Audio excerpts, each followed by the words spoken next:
We've got a tropical storm and typhoon out in the western Pacific. We're also watching a couple areas closer to home. You can see right here, Pacific Disturbance 2 has a 40% chance of tropical development over the next 7 days, and Disturbance 1 has a 40% chance over the next 48 hours. We've got a marginal, slight, and enhanced 3 out of 5 risk for severe weather today across portions of the plains and the Rockies. You can see that enhanced runs through portions of Wyoming, Nebraska, and Colorado. And we've got a marginal and slight out there through portions of North Carolina, Virginia, and Maryland. We're watching the threat for excessive rainfall for the next 3 days straight, and most of this is centered across portions of the deep south and southern plains. A cool down is finally coming for the West Coast, which is good because we've had all sorts of red flag warnings out there, heat advisories. The cool air is finally on the way, and just in time for the 4th of July. Although we may be getting back to normal as we approach the end of the first week of July, moving into the second week. It's Tuesday, June 23rd, 2026. Let's get into the weather updates. Makala. This is our typhoon out here, approaching Taiwan, although expected to steer away. We're looking at 126 mile per hour sustained winds with wind gusts up near 155. Those wind gusts are approaching Cat 5 strength. 946 millibar central pressure. It's moving at 4 miles per hour. Looks like kind of drifting to the north-northwest, so pretty much stalled out, but it is going to be picked up very likely by this jet stream to the north soon and flung off into the northeast away from everyone. Potentially approaching Japan up there, but it should be much weaker. It may just be a rain event, really. Now, taking a look at Tropical Storm Higos. The issue I could see happening here is if we do get these two tropical storms converging over Japan, obviously there could be a flooding issue here. I don't expect much in the way of winds. Definitely a lot of rainfall up there if we have these two tropical systems kind of converging around the same time. Closer to home, we have Pacific Disturbance 1 and 2. One could become a tropical storm or a tropical disturbance within the next 48 hours. Pretty easy to see which one's looking a little more organized. Look at this right here. That is starting to look like a tropical cyclone. It's starting to get that spin. You're seeing a lot of convection bubbling up in the center. So, I mean, maybe even 24 hours, I think it's possible that we could have some sort of disturbance on our hand. We've also got some spin down here to the south. This one looks like it could go through TCG or tropical cyclogenesis within the next 7 days. These aren't likely to affect us over in the US, but of course we'll be watching out there for Hawaii. And I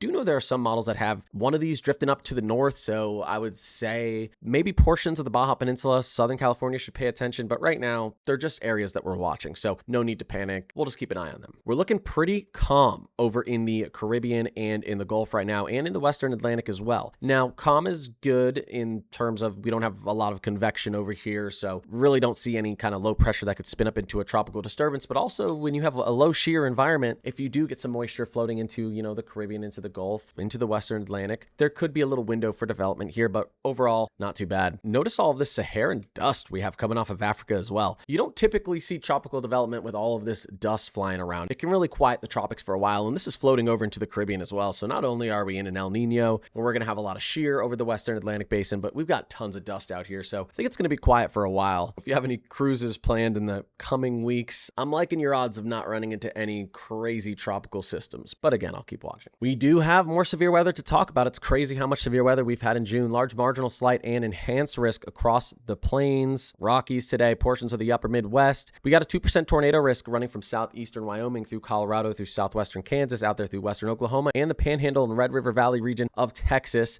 and then up there through portions of central and northwestern Minnesota, eastern North Dakota. 2% tornado risk today. Not SIGD, meaning if we do get a tornado, it's probably going to be EF0, EF1 weak. Not impossible to get a stronger tornado, but just not very likely. We do, although, have this 15% SIG1 risk for damaging winds, so 80 plus mile per hour wind gusts possible with some of these storms today across portions of the southern plains and the central Rockies. Getting into our hail risk out here today, we've got a nice 30% SIG1 risk for large hail, so southeastern Wyoming and eastern Colorado, including around the Denver region. We could see some very large hail today. Pushing over to our risk out east, we do have a 2% tornado risk, northeastern North Carolina, eastern Virginia, portions of southeastern Maryland and southern Delaware. Again, not expecting any strong tornadoes today, not impossible, but only a 2% chance for potentially a couple of spin-ups. Keep your alerts on, regardless if you're in a tornado risk zone. You always want to know what's going on in your area. Got that 30% wind risk today, so again, a chance for some severe thunderstorms to produce some damaging winds. Don't have a SIG1 out here, so they would likely be of the 50 to 60 mile per hour variety gusts, but again, anything's possible. You could get some stronger storms and no hail risk out here today. Getting into tomorrow, back into this marginal and slight for portions of the Rockies and Plains. We do have a 2% tornado risk as well, portions of Nebraska, Wyoming, and Colorado tomorrow, and then Wisconsin, northern Illinois, and then eastern Iowa. You guys have, I know, seen a lot of action this year, but another tornado chance tomorrow. We go into that wind and hail risk, and that's mainly focused over the Central Plains and Rockies tomorrow as well. Getting into our day 3, again, the Rockies, Central, Southern Plains, and then I want to push all the way out to day 5. This is Saturday. This could actually turn into something pretty intense. We're going to have to see anytime you have any sort of slight or enhanced out this far past your day 4, especially getting into day 5 and after. The SPC or Storm Prediction Center sees a pretty volatile setup, so we'll have to watch this closer. This could expand and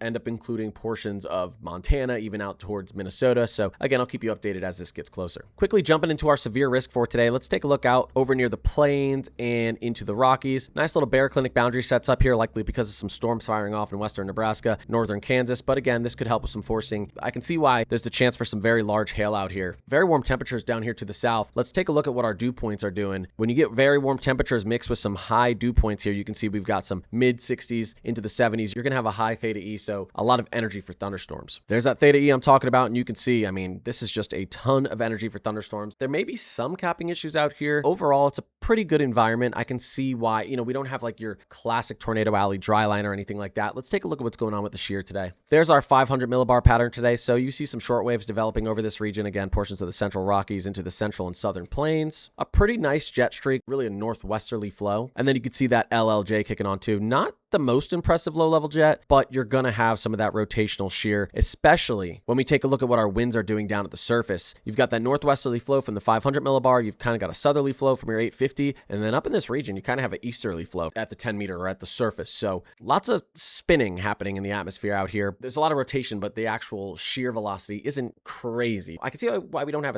maybe they'll go SIG 1 for tornado, but I can see why they don't have it right now, and especially why they don't have a SIG 2 or higher for Tor right now. I would say tornadoes are possible, but very strong tornadoes aren't super likely with the setup. Out east, we do have a nice 500 millibar flow as well. You can see some of those short waves developing. Taking a look at the 850 level, not bad as well. I mean, especially eastern North Carolina, this northeastern portion of North Carolina and southeastern Virginia, you're going to have some rotational shear as well, and actually some higher velocities as well. I mean, I would say shear-wise, this area may look a tiny bit more impressive than what's actually going on out in the plains. So again, keep your alerts on if you're out in this region today. Just getting into the timing real quick. You see we have some morning showers. Now, the actual severe weather looks like it's going to kick on later in the afternoon. Got some strong supercells firing off on the HRRR as we get into around 3, 4 p.m., 5 p.m. Central Time in western Oklahoma, panhandle of Texas, and then you could see some strong storms potentially as we get later on into the evening firing off through portions of eastern Colorado. This is pretty late. We're talking potentially not even until we're getting to the morning hours. So definitely I think there's some capping issues. We could get some stronger storms out there earlier. We'll have to see. They're trying to fire off earlier around 7, 8 p.m. But then watch central Kansas here. This is around 5, 6 p.m. You start to see this kind of little bit of an MCS forming, and it intensifies as we push off into 8, 9, 10 p.m., pushes down to the southeast, potentially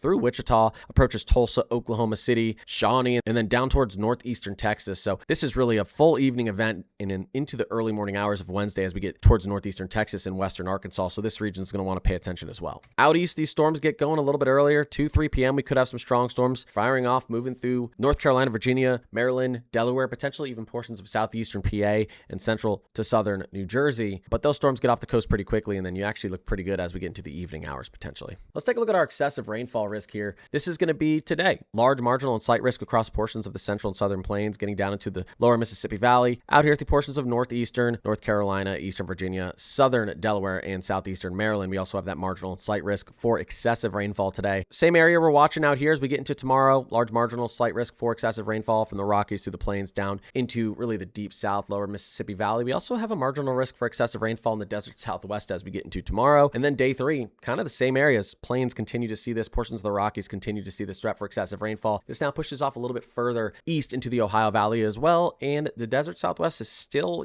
portions of New Mexico, Colorado, and Utah are still seeing that marginal risk for excessive rainfall as we get into Thursday. I said this in the beginning of my video, but cold air is coming back for the west. You can see from June 28th to July 2nd, we could see very or well below average temperatures across portions portions of the west. This is going to be a nice break. You guys have been steaming out here. Red flag warnings, heat advisories. You're going to get the cool down. It's on the way. The opposite is happening for the east, especially the Ohio Valley. The heat is on the way. You could get a little bit of relief right before July 4th, though. We'll have to see. Moving on to the 8 to 14 day outlook from the Climate Prediction Center. This is going to be from the June 30th through the July 6th time frame. Most of the country seeing above average temperature, still around average though, as we look out west. Taking a look at what's going on around the country right now, we do have some red flag warnings through portions of Utah, Colorado. We've also got extreme heat warnings through portions of Southern California, Arizona, also up there through portions of Oregon, Northern California, Washington. A lot of flood related advisories through portions of the plains, lower Mississippi Valley. We're also looking at some heat advisories in Florida. It looks like from really Palm Beach County down through Broward and Miami-Dade, and then around New Orleans as well. What's going on here in Oklahoma? Severe thunderstorm watch. We do have some strong thunderstorms moving through this morning. I really appreciate you guys watching this video. If you like this type of content, don't forget to subscribe and hit that notification bell so you're notified anytime I upload new videos or anytime I go live. I also run an awesome weather Discord that is updated every single day with the latest weather information, from temperatures to the severe outlook, tropical outlook, all that type of stuff. So if you want to join that, it is completely free. The link is right down in the description below, or you can just add Connor's Climate Corner on Discord. I'll accept the friend request and make you a part of the climate crew. Again, I really appreciate you watching this video, and I'll see you in the next video or in the next live stream. See ya.